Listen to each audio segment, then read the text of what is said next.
All right, shaping is my favorite. This one gets me the most excited. This is difficult. I will say that I'm going to teach it to you in a different way than it was introduced to me, and I think that would have changed everything for me. So start a new section in your notebook and get ready to write this down.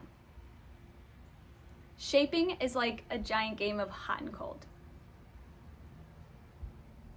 With shaping, you are going to start out by visualizing the end goal behavior. Once you have visualized that end goal behavior, you're going to start from scratch. And you're going to take every little baby step behavior that is closer and closer and closer to your end goal.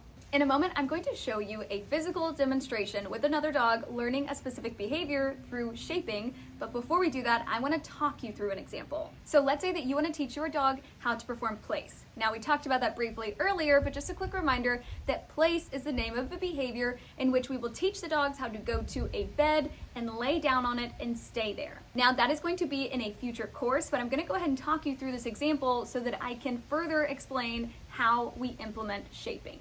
We're going to visualize the end goal is your dog walking about 5 to 10 feet to the bed, laying down on the bed, laying down over on a hip, and I would say just looking like they're relaxing their muscles into it.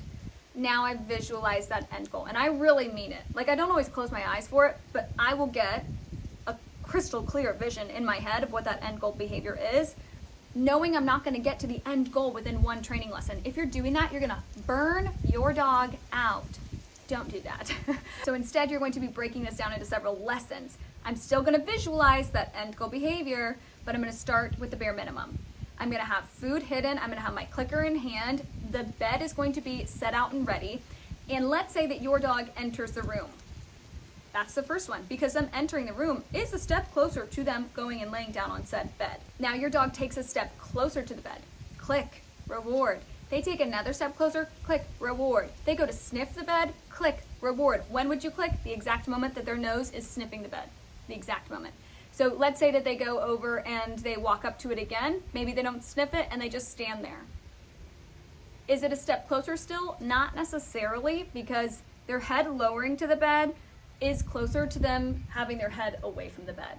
And so what would I do? Silently sit back, wait for them to try something else. In order for your dog to gain a clear understanding of what you are expecting them to do, your clicker timing must be precise. Don't forget to be quick to click, but slow to feed. Now let's say that your dog goes over to the bed and puts one paw on. Click, it's closer to my angle. 2 paws, click. Stands with all 4 on the bed, click. Sits on the bed, click. Lays down on the bed, click. Lays down over on a hip, click. Lays down, relaxes muscles over on a hip, click, boom, you're here. Now you're not going to teach that all in one lesson, but just think about it going in, I'd say like a couple of different short training lessons. You're trying to raise your criteria, one of our vocabulary terms. You're going to raise that criteria as you go so that your dog does not get stuck right here. If you continued clicking for your dog just putting 2 front paws on the bed and you never waited for them to try something else, they would think that they reached the end goal. You would be frustrated because it's not your end goal.